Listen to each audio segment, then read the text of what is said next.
Welcome to Lolumin academy. ലോലുമിൻ അക്കാഡമിയുടെ മറ്റൊരു വീഡിയോയിലേക്ക് സ്വാഗതം. ഇന്ന് നമ്മൾ ഡിസ്കസ് ചെയ്യുന്നത് സൈബർ ലോയുടെ ഏറ്റവും ഇമ്പോർട്ടൻറ്റ് ടോപ്പിക്കായ സൈബർ ജൂറിസ്ഡിക്ഷനെ കുറിച്ചാണ്. ഇതിന് യൂണിവേഴ്സിറ്റി എക്സാമുകൾക്കും അതുപോലെ തന്നെ കോമ്പറ്റേറ്റീവ് എക്സാമുകൾക്കും വളരെ ഇമ്പോർട്ടൻ്റ് ആയിട്ട് വരുന്നൊരു ടോപ്പിക്കാണ് സൈബർ ജൂറിസ്ഡിക്ഷൻ. ഇതിൽ നിന്നും കൂടുതലായും പ്രോബ്ലംസ്, അതുപോലെ തിയറി ക്വസ്റ്റ്യൻ, എസ്സേ ക്വസ്റ്റ്യൻ ഇതൊക്കെയാണ് ചോദിക്കുന്നത്. സൈബർ ജൂറിസ്ഡിക്ഷൻ എങ്ങനെ കണ്ടുപിടിക്കാം, എങ്ങനെയൊക്കെ ആപ്ലിക്കബിൾ ആകും, ഏതൊക്കെ ലോ അപ്ലൈ ചെയ്യണം എന്നൊക്കെയാണ് ഇന്നത്തെ നമ്മുടെ വീഡിയോയിലൂടെ ഡിസ്കസ് ചെയ്യുന്നത്. ഇന്ത്യയിൽ while the Information Technology Act of 2000 regulates cyberspace, it does not address the territorial jurisdiction. ഇന്ത്യയിലെ സൈബർ ലോ റെഗുലേറ്റ് ചെയ്യുന്നത് 2000 വന്നിട്ടുള്ള ഇൻഫർമേഷൻ ടെക്നോളജി ആക്ട് ആണ്. നമ്മുടെ ഇന്ത്യയിൽ ഉണ്ടാകുന്ന സൈബർ ക്രൈമുകളെ എല്ലാം റെഗുലേറ്റ് ചെയ്യുന്നതും സോൾവ് ചെയ്യുന്നതും എല്ലാം നമ്മുടെ IT ആക്ടായ 2000 Therefore, it is essential for lawmakers to introduce the provision that address extraterritorial jurisdiction within the act. ലോമേക്കേഴ്സ് ഈ IT ആക്ട് 2000 ഉണ്ടാക്കിയപ്പോൾ എന്തുകൊണ്ട് ഒരു ടെറിട്ടോറിയൽ ജൂറിസ്ഡിക്ഷനെ കുറിച്ച് പറഞ്ഞില്ല? ഇതിൽ പറയുന്നത് എക്സ്ട്രാ ടെറിട്ടോറിയൽ ജൂറിസ്ഡിക്ഷൻ എങ്ങനെയാണ് എന്നാണ് ഇതിൽ അഡ്രസ് ചെയ്തിരിക്കുന്നത്. Given the rapid increase in the global internet usage, laws must evolve to effectively address cybercrime and jurisdiction issues. Rapid ആയിട്ടുണ്ടായ ഇൻക്രീസ് കൊണ്ട് നമ്മുടെ ഇവിടെ എന്താ ഉണ്ടായ ഗ്ലോബൽ ഇന്റർനെറ്റ് യൂസേജ് കൂടിയും സൈബർ ക്രൈമുകൾ വർദ്ധിക്കാനും തുടങ്ങി അല്ലേ? അത്തരത്തിൽ സൈബർ ക്രൈമുകൾ വർദ്ധിച്ച കാലഘട്ടത്തിലായിരുന്നു നമ്മൾ ഇത്തരത്തിലുള്ള ജൂറിസ്ഡിക്ഷൻ ഇഷ്യൂകൾ ഫേസ് ചെയ്യാൻ തുടങ്ങിയത്. എവിടെയാണ് ഒരു സൈബർ ക്രൈം നടന്നാൽ അധികാര പരിധി, ഏത് കോടതിയിൽ കേസ് കൊടുക്കണം എന്നൊക്കെയുള്ളതായിരുന്നു സൈബർ ക്രൈമിന്റെ ജൂറിസ്ഡിക്ഷൻ ഇഷ്യൂ വന്നത്. International law regulate the set clear the parameter for determining jurisdiction, and in cases where jurisdiction remains unclear, such matters should be handled by the International Court of Justice. അങ്ങനെ international law ഇതിനു വേണ്ടി ഒരു parameter, clear ആയിട്ടുള്ള ഒരു parameter jurisdiction കൊണ്ടുവരികയും ജൂറിസ്ഡിക്ഷനുമായിട്ടുണ്ടായ കേസുകൾ എങ്ങനെയാണെന്ന് പഠിക്കുകയും ആ മാറ്റർ ഹാൻഡിൽ ചെയ്യുന്നതിന് ഇന്റർനാഷണൽ കോർട്ട് ഓഫ് ജസ്റ്റിസിനെ ഏൽപ്പിക്കുകയൊക്കെ ചെയ്തു. ഓക്കെ, അപ്പം നമ്മളിപ്പോൾ നോക്കിയത് ഗ്ലോബലി എങ്ങനെയാണ് നമ്മുടെ ഒരു സൈബർ ക്രൈം വന്നപ്പോൾ എങ്ങനെ അതിനെ സോൾവ് ചെയ്തു, എങ്ങനെയൊക്കെ നമ്മൾ അതിനെ നോക്കി കണ്ടു എന്നൊക്കെയുള്ള കാര്യങ്ങളാണ്. ഓക്കെ,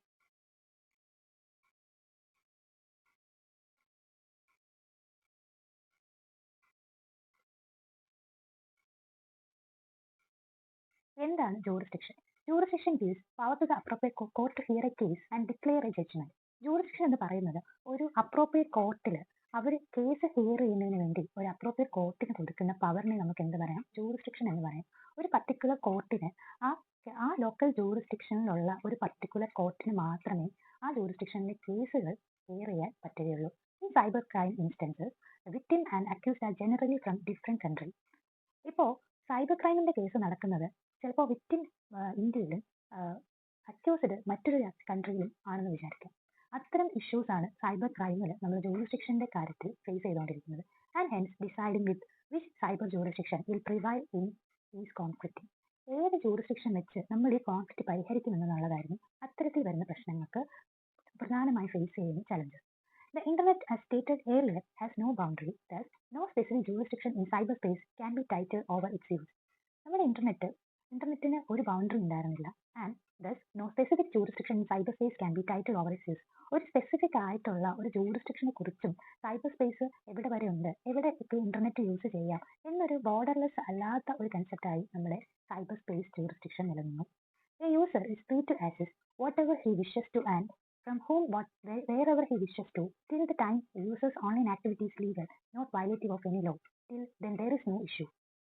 ഒരു യൂസർ ഇന്റർനെറ്റ് യൂസ് ചെയ്ത് കഴിയുമ്പോൾ അവിടെ വയലേറ്റീവ് ആയിട്ടുള്ള ലോ ഉണ്ടോ അതോ ഓൺലൈൻ ആക്ടിവിറ്റി ലീഗൽ ആണോ എന്നൊക്കെ കണ്ടുപിടിക്കുക എന്ന് പറയുന്നത് വളരെ ശ്രമകരമായിരുന്നു. So however, when such action become illegal and criminal, jurisdiction has a crucial role to play. അത്തരം പ്രശ്നങ്ങൾ നമ്മൾ ഫേസ് ചെയ്യാൻ തുടങ്ങിയപ്പോഴാണ് ജൂറിസ്ഡിക്ഷന്റെ ഒരു ഇമ്പോർട്ടൻസ് വന്നു തുടങ്ങിയത്. For example, if a user commits a robbery in country A while sitting in country B from the server of the country C, then which country's jurisdiction will apply needs to be answered. ഇവിടെ ശ്രദ്ധിക്കേണ്ട കാര്യം, if user commits a robbery, ഒരു user robbery commit ചെയ്യുന്ന country ഏതാണ്? Country A ആണ്. Okay, country എയിൽ ഇരുന്നുകൊണ്ട് ഒരു യൂസർ റോബറി കമ്മിറ്റ് ചെയ്യുന്നു while sitting in country B. റോബറി നടക്കുന്നത് കൺട്രി എയിലാണ്. എവിടെ ഇരുന്നുകൊണ്ടാണ്? While sitting in country B. Country ബിയിൽ ഇരുന്നുകൊണ്ട് കൺട്രി എയിലേക്ക് ഒരു റോബറി കമ്മിറ്റ് ചെയ്യുന്നു from the server of the country C. എന്നാൽ ഇതിന്റെ സെർവർ എവിടെയാണ്? സി എന്ന് പറഞ്ഞ കൺട്രിയിലാണ് ഇതിന്റെ സെർവർ ഇരിക്കുന്നത്. ഓക്കെ, അപ്പം 3 കൺട്രി ഇവിടെ ശ്രദ്ധിക്കുക, എ ബി സി. എവിടെയാണ് അദ്ദേഹം ഇരിക്കുന്നത്? ബിയിൽ ഇരിക്കുന്നു. എ റോബറി കമ്മിറ്റ് ചെയ്യുന്നു, സിയിലാണ് അതിൻ്റെ സെർവർ ഇരിക്കുന്നത്. Then which countries jurisdiction will apply need to be answered. ഇതിൻ്റെ ആൻസർ നമ്മൾ എങ്ങനെ കണ്ടുപിടിക്കും? എവിടെയാണ് jurisdiction? In this case, the transaction might have been done virtually, yet the people are present physically in their respective country governed by their laws, and the court generally decides the cyber jurisdiction of country where the crime has been actually committed. അപ്പോൾ നമുക്കറിയാം ഇദ്ദേഹം എവിടെയാണ് ഇരിക്കുന്നതെന്ന് പറയുന്നുണ്ട്, country ബിയിൽ എന്ന് പറയുന്നുണ്ട്. Okay, country ബിയിൽ ഇരുന്നു കൊണ്ട് ആൻഡ് ഇവിടെ പറയുന്നു at the people are present physically in their respective country. Physically അദ്ദേഹം അപ്പോൾ എവിടെയാണ്? കൺട്രി ബിയിലാണല്ലേ. കൺട്രി ബിയിൽ ഇരുന്നു കൊണ്ട് govern their laws, the court generally decides cyber jurisdiction of the country where crime has been actually committed. എവിടെ ഇരുന്നു കൊണ്ടാണോ crime commit ചെയ്തത് അവിടെയാണ് എന്ത്? ജൂറിസ്ഡിക്ഷൻ. അപ്പോൾ ഇവിടെ കൺട്രി ബിയിലാണ് എന്തുള്ളത്? ജൂറിസ്ഡിക്ഷൻ ഉള്ളത്. ഓക്കെ, മനസ്സിലായോ?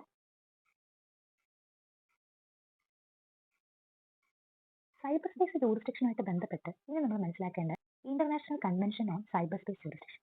സൈബർ സ്പേസിന്റെ ജൂറിസ്ഡിക്ഷൻ നമ്മൾ ഏറ്റവും ഇമ്പോർട്ടൻറ്റ് ആൻഡ് മർമ്മപ്രധാനമായ ഒരു ഏരിയയാണ്. എന്താണ് സൈബർ സ്പേസ് ജൂറിസ്ഡിക്ഷൻ്റെ കൺവെൻഷനുകൾ? കൺവെൻഷനുകളിലൂടെയാണ് ഇന്ന് നമ്മൾ കാണുന്ന നമ്മുടെ cyber security, cyber law, information technology act 2000 പോലും ഈ പറഞ്ഞ കൺവെൻഷനുകളെയാണ്. ഏതാണെന്ന് നോക്കാം. The convention on cyber crime also known as Budapest convention 2001. 2001 വന്ന ബുഡാപെസ്റ്റ് കൺവെൻഷനിലൂടെയാണ് സൈബർ സ്പേസിന്റെ ജൂറിസ്ഡിക്ഷൻ ആദ്യമായി കണ്ടുപിടിക്കുന്നതിനായി വന്ന ഒരു കൺവെൻഷനായിരുന്നു ഇത്, Budapest convention.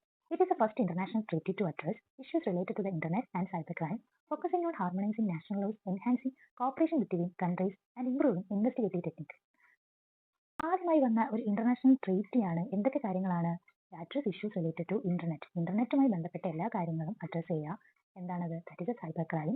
Focusing on harmonising national ലോയുടെ harmonising, enhancing cooperation between country, പല രാജ്യങ്ങൾ തമ്മിലുള്ള ഹാർമണി എൻഹാൻസ് ചെയ്യുക, കോർപ്പറേഷൻ എൻഹാൻസ് ചെയ്യുക, and improving investigative technique. Cyber ക്രൈമായിട്ട് ബന്ധപ്പെട്ട് വരുന്ന എല്ലാ കാര്യങ്ങൾക്കും മറ്റുള്ള കൺട്രികൾ തമ്മിലുള്ള ഒരു കോപ്പറേഷൻ നിലനിർത്തുക, അതിൽ പുതിയ ടെക്നിക്കുകൾ, ഇൻവെസ്റ്റിഗേറ്റീവ് ടെക്നിക്കുകളൊക്കെ ഇംപ്രൂവ് ചെയ്യുക എന്നൊക്കെ ഉള്ളതായിരുന്നു ബുഡാപെസ്റ്റ് കൺവെൻഷൻ 2001 മെയിൻ ആയിട്ടുള്ള ലക്ഷ്യങ്ങൾ. The convention was open for signatures in Budapest on November 23, 2001 and was signed by the Council of Europe in the Strasbourg, France, as well as by the countries like Canada, Japan, Philippines, South Africa and the United States. Okay, നമ്മുടെ convention ബുഡാപെസ്റ്റിൽ 2001 November 23 sign ചെയ്യുമ്പോൾ European കൗൺസിലായ ഫ്രാൻസിൽ ആയിരുന്നു sign ചെയ്തത്. അവിടെ വെച്ച് ആരൊക്കെ sign ചെയ്തു? Canada, Japan, Philippines, south Africa, അതുപോലെ യുണൈറ്റഡ് സ്റ്റേറ്റും ഒക്കെ ഇവിടെ സിഗ്നേച്ചറീസ് ആയിരുന്നു. However, nations such as India and Brazil initially refused to adopt the convention, citing their lack of involvement in its drafting. ഡ്രാഫ്റ്റിങ്ങിന്റെ ഒരു ഇൻവോൾവ്മെന്റ് ഇല്ലാത്തത് കൊണ്ട് അവരെന്ത് ചെയ്തു? ആരൊക്കെയാണ്? ഇന്ത്യയും ബ്രസീലും ഒക്കെ ഈ പറഞ്ഞ സിഗ്നേറ്ററീസ് അല്ല, നമ്മുടെ ബുഡാപെസ്റ്റ് കൺവെൻഷനിൽ നിന്നും പിന്മാറി നിൽക്കുകയായിരുന്നു. And yet, due to the resigning prevalence of the cybercrime, India has been reconsidered its position on the treaty since 2018. 2001 ഈ ട്രീറ്റ് വരുമ്പോൾ ഇന്ത്യയും ബ്രസീലൊക്കെ ഒഴിഞ്ഞു നിന്നിരുന്നെങ്കിലും 2018 ആയപ്പോഴേക്കും എന്ത് ചെയ്തു? ഇന്ത്യ ആരായി? ഈ ട്രീറ്റിയുടെ പാർട്ടായി എന്നാണ് പറയുന്നത്. Okay, the treaty was the first of its kinds of address the criminal offences committed using computer networks such as internet. It covers crimes such as copyright infringement, computer related fraud, child pornography and offences related to cyber security. അപ്പോൾ നമ്മൾ ഈ treaty address ചെയ്ത് ഏതൊക്കെ criminal ഒഫൻസുകളായിരുന്നു?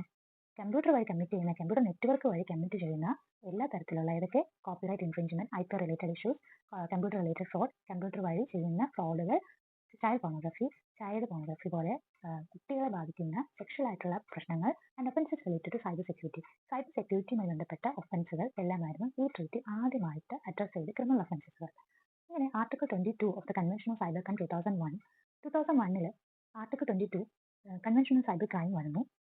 Same വർഷം തന്നെയാണ് allows a country to claim jurisdiction over a cyber crime. It is occurs under the following condition.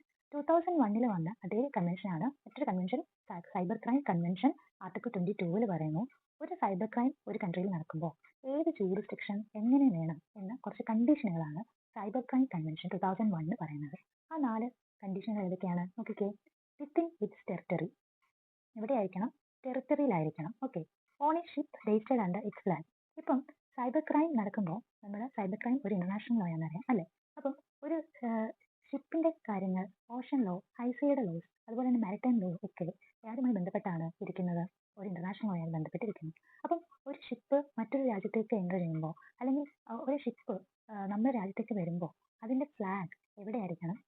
ആ രാജ്യത്ത് register ചെയ്തിരിക്കുന്നതായിരിക്കണം അല്ലേ, അല്ലെങ്കിൽ എന്താണ് അതിന് ജൂറിസ്ഡിക്ഷണൽ ഇഷ്യൂസ് ഉണ്ടാവും അല്ലേ. അടുത്തത് on an aircraft registered according to its laws, aircraft law പ്രകാരം രജിസ്റ്റർ ചെയ്തതായിരിക്കണം. By one of its national provided the offence is punishable under the criminal laws of the place where it occurred or if the offence happened outside the territorial jurisdiction of any state.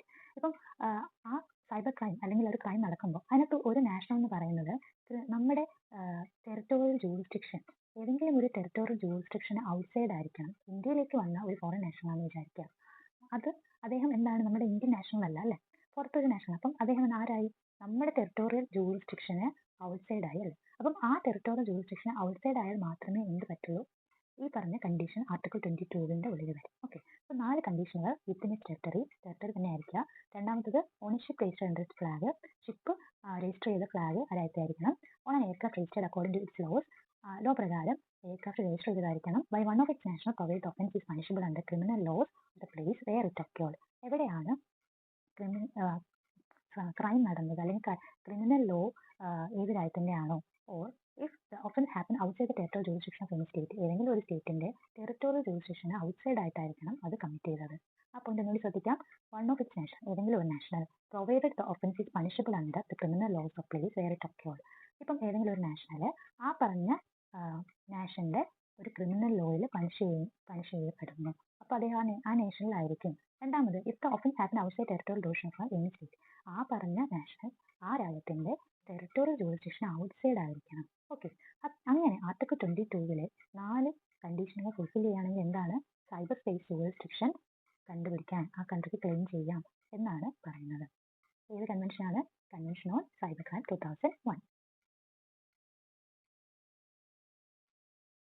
അടുത്തൊരു കൺവെൻഷനാണ് United Nations convention against transnational organised crime, UNTOC, also known as Palermo convention. Palermo convention നമുക്ക് ഓർക്കാം. Okay, വലിയ പേരായതാണ്, ഓർക്കാൻ ഇച്ചിരി ബുദ്ധിമുട്ടായിരിക്കും. United Nation convention against transnational organised crime, UNTOC അല്ലെങ്കിൽ പാലറിമോ കൺവെൻഷൻ. നമുക്ക് പാലറിമോ മതി. It was adopted by UN General Assembly resolution in November 2000. November 2000 UN General Assembly pass ചെയ്ത അഡോപ്റ്റ് ചെയ്ത ഒരു കൺവെൻഷൻ ആയിരുന്നു ഇത്, Palermo convention. Okay, India as a signatory joins in the convention 2002 India ഈ പറഞ്ഞ Palermo കൺവെൻഷനിലെ signatory ആയിരുന്നു. Under this treaty state parties are required to establish domestic criminal law targeting organised crime group and to implement new framework for extradition, mutual legal assistance and cooperation in law enforcement. While the treaty does not specifically address cybercrime, its provisions are still highly applicable. അപ്പം പാലറിമോ convention 2000 വന്ന ഒരു convention ആയിരുന്നു. 2002 India അതിന്റെ signatory ആയി. ഈ ട്രീറ്റിയിൽ state party ഒരു domestic criminal ലോയിലെ ഒരു targeting organised crime group ആണെങ്കിൽ അത് ഇംപ്ലിമെന്റ് എന്ത് ചെയ്യാം, ന്യൂ ഫ്രെയിംവർക്ക് ഫോർ എക്സ്ട്രഡിഷൻ എന്ന് പറഞ്ഞിട്ടുണ്ടെങ്കിൽ ഒരു കൺട്രിയിൽ ഒരു ആളുടെ ക്രൈം ചെയ്തിട്ടുണ്ടെങ്കിൽ ആ കൺട്രിയിൽ അല്ലാതെ മറ്റൊരു കൺട്രിയിലേക്ക് അദ്ദേഹത്തിന്റെ മദർ കൺട്രി ആണെങ്കിൽ അവിടേക്ക് ട്രാൻസ്ഫർ ചെയ്യുന്ന ഒരു പ്രൊസീജിയറാണ് എക്സ്ട്രഡിഷൻ എന്ന് പറയുന്നത്. ഓക്കെ, അതുപോലെ മ്യൂച്വൽ ആയിട്ടുള്ള ലീഗൽ അസിസ്റ്റൻസ് കൊണ്ടുവരും. അതുപോലെ കോപ്പറേഷൻ ഇൻ ലോ എൻഫോഴ്സ്മെന്റിൽ ഒരു കോപ്പറേഷൻ കൊണ്ടുവരണം. Why the treaty does not specifically address cyber crime, provision are still highly applicable. അതുപോലെ ട്രീറ്റി ഒരു സൈബർ ക്രൈം സ്പെസിഫിക്കലി ഒരു സൈബർ ക്രൈം എന്ന് പറഞ്ഞ് ഒന്നിനെ അഡ്രസ്സ് ചെയ്തിട്ടില്ലെങ്കിൽ ഈ പറഞ്ഞ പ്രൊവിഷൻ മ്യൂച്വൽ അസിസ്റ്റൻസ്, അതുപോലെ ഡൊമസ്റ്റിക് ക്രിമിനൽ ആയി ടാർഗറ്റ് ചെയ്യുന്ന ഒരു ഓർഗനൈസ്ഡ് ക്രൈം കമ്മിറ്റ് ചെയ്യുക, അത്തരം കാര്യങ്ങൾ ചെയ്തിട്ടുണ്ടെങ്കിൽ ഈ പറഞ്ഞ പ്രൊവിഷൻ ആപ്ലിക്കബിൾ ആക്കാം. Okay, following this treaty information technology act 2000 was enacted by Indian parliament. അപ്പോൾ നമ്മുടെ പാലറിമോ കൺവെൻഷനിലൂടെയാണ് എന്ത് വന്നത്, നമ്മുടെ ഇന്ത്യയുടെ ഇൻഫർമേഷൻ ടെക്നോളജി ആക്ട് ഇനാക്ട് ചെയ്യുന്നത്. ഓക്കെ, അടുത്ത കൺവെൻഷനാണ് ഇത് റോം കൺവെൻഷൻ. അപ്പോൾ നമ്മൾ പറഞ്ഞുകൊണ്ടിരിക്കുന്നത് എന്താണ്, നമ്മുടെ സൈബർ ക്രൈം ഇന്റർനാഷണൽ ലോയുമായി എങ്ങനെയാണ് കണക്ട് ചെയ്തിരിക്കുന്നത്, സൈബർ ജൂറിസ്ഡിക്ഷൻ എങ്ങനെ ഡെവലപ്പ് ചെയ്തു നമുക്ക് ഇന്ന് കാണുന്ന രീതിയിൽ എത്തി എന്നുള്ളതാണ്. അതിന്റെ ഭാഗമാണ് ഇത് കൺവെൻഷനുകൾ. അടുത്തത് Rome convention. The Rome Convention signed 1980 by EU member states was established to address the cross-border consumer contractual disputes. It determines which country law applicable in such dispute. അപ്പം Rome convention 1980 EU means European യൂണിയന്റെ member സ്റ്റേറ്റുകൾ establish ചെയ്തതാണ്. ഇതിനു വേണ്ടി cross border consumer contractual dispute solve ചെയ്യുന്നതിന് വേണ്ടിയിട്ടായിരുന്നു ഈ European union ഈ പറഞ്ഞ കൺവെൻഷൻ രൂപീകരിച്ചത് 1980. It determines which country's law applies in such dispute. ഇത് പറയുന്നത് ഏത് കൺട്രിയുടെ ലോ ആണ് ഈ ഇത്തരത്തിലൊരു ക്രോസ് ബോർഡർ ഡിസ്പ്യൂട്ട്, ഒരു കൺസ്യൂമർ കോൺട്രാക്ച്വൽ ഡിസ്പ്യൂട്ട് ഒക്കെ വന്നാൽ ഏത് ലോ ആണ് നമ്മൾ അപ്ലൈ ചെയ്യേണ്ടത് എന്നാണ് കൺവെൻഷൻ പറയുന്നത്. The convention allows contracting parties the freedom to choose the governing law, stating that a contract shall be governed by the law selected by the party and the choice must be clear or demonstrated with a reasonable certainty. അപ്പോൾ ഈ convention പറയുന്നത് contracting പാർട്ടിക്ക് ഒരു law choose ചെയ്യാനുള്ള ഒരു freedom. ഇപ്പം നമ്മൾ കോൺട്രാക്റ്റിൽ ഒരു ഇൻവെന്റുമായിട്ട് ഒരു ക്രോസ് ബോർഡർ ട്രാൻസാക്ഷൻ അല്ലെങ്കിൽ ഒരു ക്രോസ് ബോർഡർ കൺസ്യൂമർ കോൺട്രാക്ച്വൽ എഗ്രിമെന്റിൽ വന്നു എന്ന് വിചാരിക്കാം. അപ്പം എവിടെ ആണ് ഒരു ലോ, ഗവേണിംഗ് ലോ എന്തെങ്കിലും ഒരു ഡിസ്പ്യൂട്ട് വരുമ്പോൾ എവിടെ വേണം എന്ന് തീരുമാനിക്കാനുള്ള ഒരു ഫുൾ ഫ്രീഡം കൊടുത്തിട്ടുണ്ട്. Stating that a contract shall be govern by law selected by the party and this choice must be clear or demonstrate with reasonable certainty. അപ്പം ഈ ഒരു കോൺട്രാക്ട് ഗവേൺ ചെയ്ത് എവിടെ വേണമെന്ന് സെലക്ട് ചെയ്യുന്ന പാർട്ടിക്ക് അത് ചൂസ് ചെയ്യാം, ക്ലിയർ ആയിട്ട് അത് ഡെമോൺസ്ട്രേറ്റ് ചെയ്യാം. എങ്ങനെ? റീസണബിൾ ആയിട്ടുള്ള കാര്യം വെച്ചുകൊണ്ട് എന്ത് ചെയ്യാം? ഡെമോൺസ്ട്രേറ്റ് ചെയ്യാം. Additionally, it stipulates that the mandatory laws of the consumer's country habitual residence will always apply regardless of the chosen law. അപ്പം ഈ പറഞ്ഞ മാൻഡേറ്ററി ആയിട്ടുള്ള ലോ ഒരു കൺസ്യൂമേഴ്സിന്റെ കാര്യത്തിൽ നോക്കുമ്പോൾ ഒരു സ്ഥിരമായി താമസിക്കുന്ന ഒരു റെസിഡൻസ് ആണെങ്കിൽ അവിടെ എപ്പോഴും അപ്ലൈ ചെയ്യാൻ പറ്റും. അവർക്ക് ആ പ്രത്യേകം കൺട്രി ചൂസ് ചെയ്യേണ്ട കാര്യം. ഇപ്പം ആ പറഞ്ഞ ഒരു കൺസ്യൂമർ ആ കൺട്രിയിൽ തന്നെയുള്ള നാഷണൽ ആണെങ്കിൽ എന്ത് ചെയ്യാം? അത് തന്നെ ചൂസ് ചെയ്യാം. അല്ലാതെ മറ്റൊരു കൺട്രിയുടെ ലോ ഉണ്ടെന്ന് പറഞ്ഞാൽ അത് ചൂസ് ചെയ്യണമെന്നൊന്നും മാൻഡേറ്ററി ഒന്നും അല്ല. അപ്പോൾ നമ്മൾ ഏതൊക്കെ കൺവെൻഷനാണ് പറഞ്ഞത്? Budapest convention, Palermo convention and Rome convention. Okay, അപ്പം നമ്മൾ കൺവെൻഷനെല്ലാം പറഞ്ഞു കഴിഞ്ഞു. ഇനി അടുത്ത് നോക്കുന്നത് national legislative framework to determine jurisdiction in cyber space. Cyber സ്പേസിന് വേണ്ടി, സൈബർ സ്പേസ് ജൂറിസ്ഡിക്ഷൻ കണ്ടുപിടിക്കാൻ വേണ്ടി എന്തൊക്കെ ലെജിസ്ലേറ്റീവ് ഫ്രെയിംവർക്കുകളാണ് നമുക്കുള്ളത്? ആദ്യം തന്നെ നമുക്കറിയാം ഏതാണ്? Information technology act 2000. Information technology act എന്താണ്? ഒരു ഫണ്ടമെന്റൽ ലെജിസ്ലേഷൻ ആണ്. എന്ത് കാര്യത്തിൽ? ഇന്ത്യയിലെ ഇലക്ട്രോണിക് ആയിട്ടുള്ള കമ്മ്യൂണിക്കേഷനും അതുമായി റിലേറ്റ് ചെയ്ത് വരുന്ന ക്രൈമുകളും എല്ലാം കാര്യങ്ങളും റിസോൾവ് ചെയ്യുന്നതിന് വേണ്ടി, അത് വളരെ നല്ല രീതിയിൽ ഹാർമോണൈസ് ചെയ്ത് കൊണ്ടുപോകുന്നതിന് വേണ്ടി ആണ് നമ്മുടെ ഇൻഫർമേഷൻ ടെക്നോളജി ആക്ട് 2000 വന്നിട്ടുള്ളത്. Information technology act 2000 provides a legal framework to address offences and dispute arising from the use of digital online platform. Online പ്ലാറ്റ്ഫോമിൽ കൂടെ നമ്മൾ എന്തെങ്കിലും തരത്തിലുള്ള ഡിസ്പ്യൂട്ടോ ഫേസ് ചെയ്യുമ്പോൾ ഇത്തരത്തിലുള്ള ഒഫൻസുകൾ അഡ്രസ് ചെയ്യുന്നതിന് വേണ്ടി ലീഗലി ഫ്രെയിംവർക്ക് ചെയ്തിരിക്കുന്ന ഒരു ലെജിസ്ലേറ്റീവ് ഫ്രെയിംവർക്കാണ് ഇത് information technology act 2000. To deal with the borderless nature of cyberspace, the Act incorporates specific provision to define its jurisdiction. ഒരു ജൂറിസ്ഡിക്ഷൻ എങ്ങനെ ഡിഫൈൻ ചെയ്യാം എന്ന് വളരെ വ്യക്തമായി ഉള്ള സ്പെസിഫിക് പ്രൊവിഷനുകൾ ഇവിടെയുണ്ട്, ഇൻഫർമേഷൻ ടെക്നോളജി ആക്ടിൽ ഉണ്ട്. അത് ഏതൊക്കെ സെക്ഷൻ ആണെന്ന് നോക്കിക്കേ. Provision section 1 clause 2 extend the applicability of the Act to the entire country and explicitly includes offences committed outside India as long as they involve the computer or network located within India. ഈ section 1 clause 2 എന്താ പറയുന്നത്? Applicability കുറിച്ചാണല്ലേ. അപ്പോൾ നമുക്കറിയാം ഏതൊരു act എടുത്താലും അത് എവിടെ വരെ ആപ്ലിക്കബിൾ ആണ്? എക്സ്റ്റെൻഡ് ജമ്മു ആൻഡ് കാശ്മീർ എന്ന് പറഞ്ഞ് തന്നെ വരുന്നതാണ് അല്ലേ. അതുപോലെ ഇതിന്റെ ഒരു ആപ്ലിക്കബിലിറ്റി പറയുന്നത് എങ്ങനെയാണ്? The act to the entire country applicable ആണ്. Explicitly includes offence commit outside India. ഇന്ത്യയിൽ മാത്രമാണോ? ഇന്ത്യക്ക് പുറത്ത് എന്തെങ്കിലും ക്രൈം കമ്മിറ്റ് ചെയ്താൽ അവിടെയും എന്ത് ചെയ്യാം? ഇത് ആപ്ലിക്കബിൾ ആണ്. As well as the involve computer network located within India. അതുപോലെ തന്നെ കമ്പ്യൂട്ടറോ നെറ്റ്വർക്കോ ഇന്ത്യയിൽ ലൊക്കേറ്റ് ചെയ്താൽ അവിടെയും ഇത് അപ്ലൈ ചെയ്യാം. അപ്പം 1 clause 2 സെക്ഷൻ പറയുന്ന 3 കാര്യങ്ങളുണ്ട്. ഒന്നാമത്തത് എൻറ്റയർ കൺട്രിയിൽ ആപ്ലിക്കബിൾ ആണ്.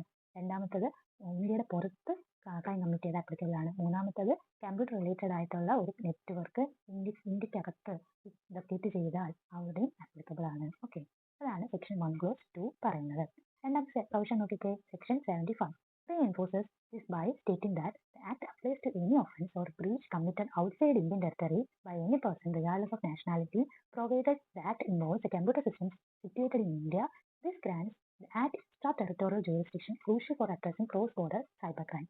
ഇതാണല്ലേ നമ്മൾ ആദ്യം പറഞ്ഞ IT ആക്ടിന്റെ എക്സ്ട്രാ ടെറിട്ടോറിയൽ ജൂറിസ്ഡിക്ഷനെ കുറിച്ച് പറയുന്ന പ്രൊവിഷൻ സെക്ഷൻ 75. ഇത് പറയുന്നത് എന്താണ്? ഈ ആക്ട് എങ്ങനെയൊക്കെ അപ്ലൈ ചെയ്യാം?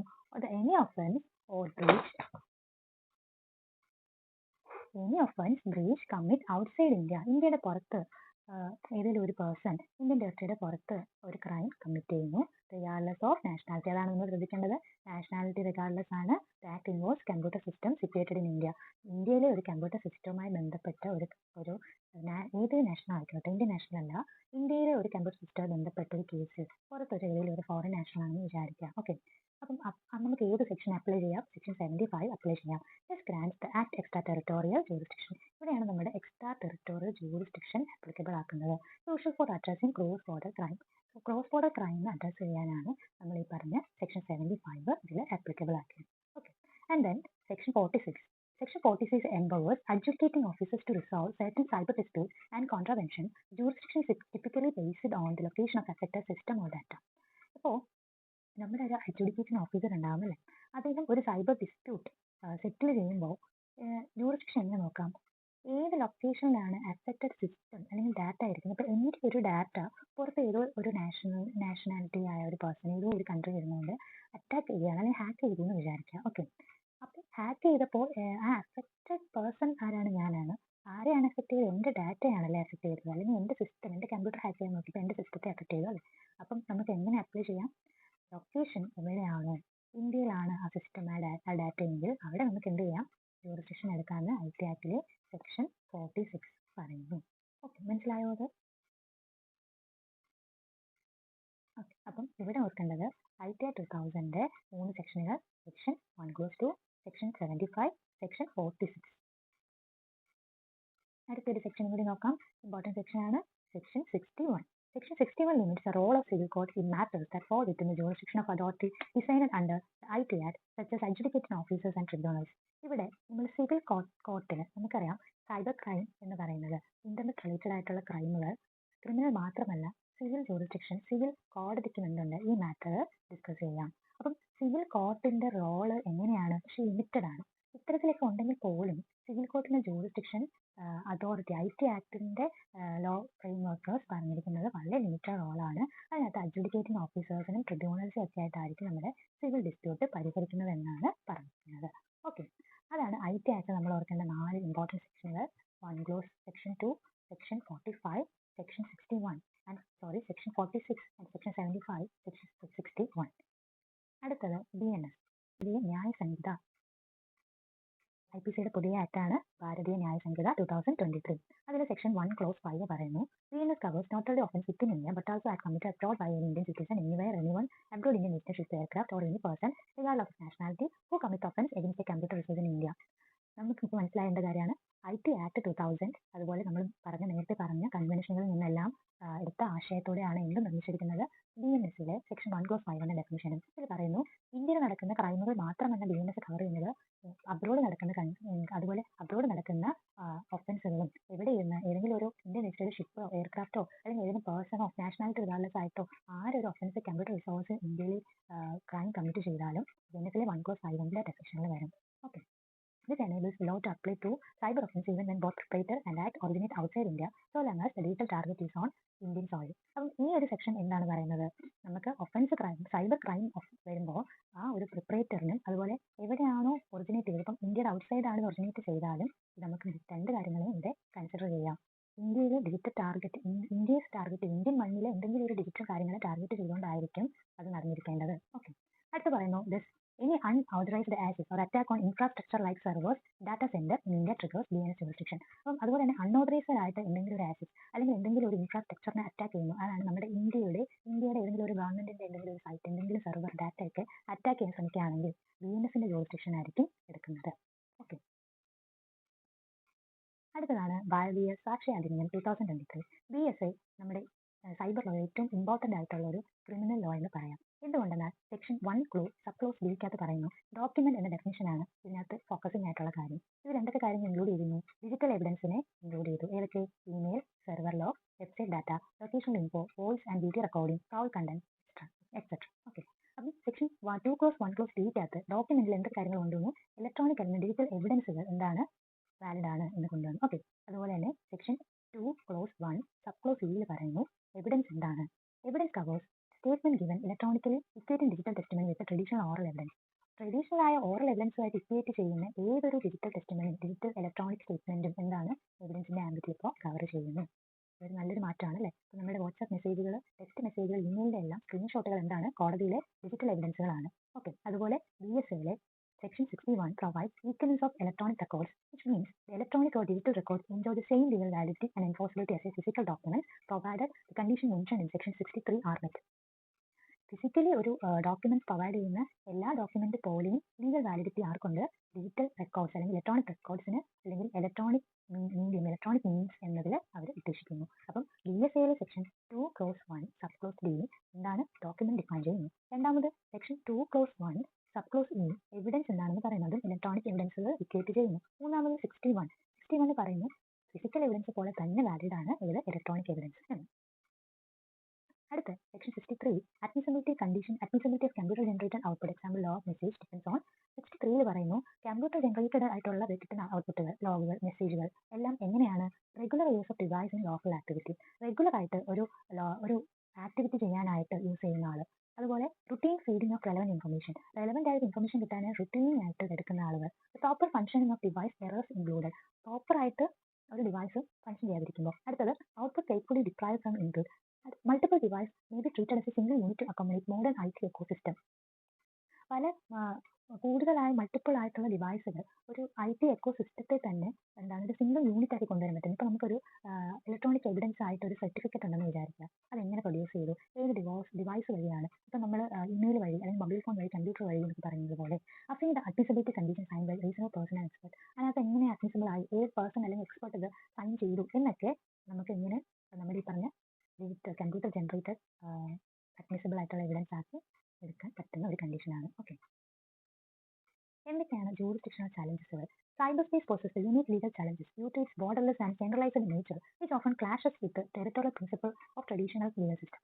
നമ്മുടെ ട്രഡീഷണൽ ആയിട്ടുള്ള ലീഗൽ സിസ്റ്റത്തിൽ ബോർഡർലെസ് ആയിട്ടുള്ള ഒരു വലിയൊരു ക്ലാഷ് തന്നെയാണ് ഈ പറഞ്ഞ നമ്മുടെ സൈബർ സ്പേസിന്റെ ടെറിട്ടോറിയൽ പ്രിൻസിപ്പിളും തമ്മിൽ നടക്കുന്നത്. നമ്മൾ ട്രഡീഷണൽ പ്രിൻസിപ്പിളും സൈബർ സ്പേസിന്റെ ബോർഡർലെസ് ആയിട്ടുള്ള ഒരു പ്രശ്നവും കൂടി ചേർന്ന ഡിസ്പ്യൂട്ടാണ് നമ്മുടെ ഏറ്റവും വലിയ challenge. Determine which country's court have the authority to hear a cyber dispute or the crime is one of the most complex issues in this domain. ഇപ്പം ഏത് കൺട്രിയിലെ ലോസ് ആപ്ലിക്കബിൾ ആക്കും, ഏത് കോടതി ഏത് അതോറിറ്റി ഇത് കേൾക്കും എന്നൊക്കെയുള്ള സൈബർ ഡിസ്പ്യൂട്ട് വരുമ്പോൾ ഉണ്ടാവുന്ന മെയിൻ പ്രശ്നം. അതുപോലെ multiple jurisdiction. One cyber incident like hacking phishing or data theft can fall under the jurisdiction of multiple country. ഇപ്പം ഹാക്കിംഗ് അതുപോലെ ഫിഷിംഗ് ഒക്കെ നടക്കുന്നത് പല കൺട്രിയിൽ നിന്നാണെന്ന് വിചാരിക്കാം. Okay, this often leads to conflict over which nation has the right to investigate or prosecute. ഏത് കൺട്രിയിൽ ഇത് ഇൻവെസ്റ്റിഗേഷൻ നടത്തും, എവിടെ പോയി കേസ് കൊടുക്കും, അല്ലെങ്കിൽ ആര് കേൾക്കും, ആര് പ്രോസിക്യൂട്ട് ചെയ്യും എന്നുള്ളതാണ് മറ്റൊരു ചലഞ്ച്. അടുത്തത് conflict of laws. Different countries have varying data protection privacy cyber crime law. What may be legal in one jurisdiction could be crime in another. Complicated international corporation and interest. പല law ഇപ്പം നമ്മുടെ ഇവിടുത്തെ ഒരു crime മറ്റൊരു രാജ്യത്ത് crime ആയിരിക്കത്തില്ല. അപ്പം അവിടുത്തെ ലോ എടുക്കുമ്പോൾ അദ്ദേഹം ഒരു അഫീസർ ആകത്തില്ല.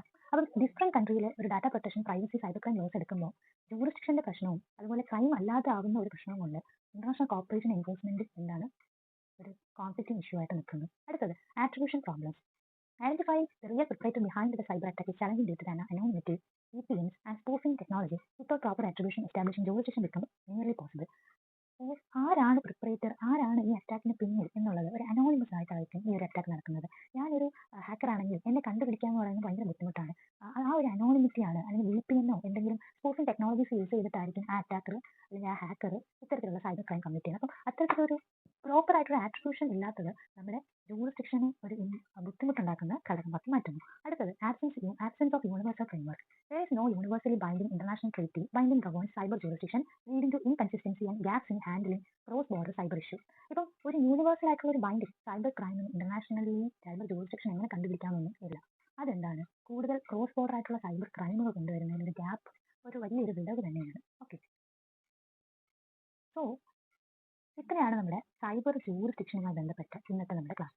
സൈബർ ജൂറിസ്ഡിക്ഷൻ എന്നൊരു ക്വസ്റ്റ്യൻ വന്നിട്ടുണ്ടെങ്കിൽ നമ്മൾ ആദ്യം എന്തൊക്കെ കാര്യങ്ങൾ എഴുതാം? സൈബർ ക്രൈമുമായിട്ട് ബന്ധപ്പെട്ട് വന്ന കൺവെൻഷനുകൾ ഏതൊക്കെ, ഇന്റർനാഷണൽ ജൂറിസ്ഡിക്ഷൻ എങ്ങനെയാണ്, എന്താണ് ജൂറിസ്ഡിക്ഷൻ എന്ന് തുടക്കത്തിൽ എഴുതുക. ഇന്റർനാഷണൽ കൺവെൻഷനുകൾ ഏതൊക്കെ, ജൂറിസ്ഡിക്ഷനുമായിട്ട് ബന്ധപ്പെട്ട കൺവെൻഷനാണ് Budapest convention, Palermo convention, cyber crime convention. Palermo convention മറ്റൊരു പേരായിരുന്നു United Nations convention against transnational organised crime, അതിനെ പാലറിമോ കൺവെൻഷൻ എന്ന് വിളിക്കും. Rome convention.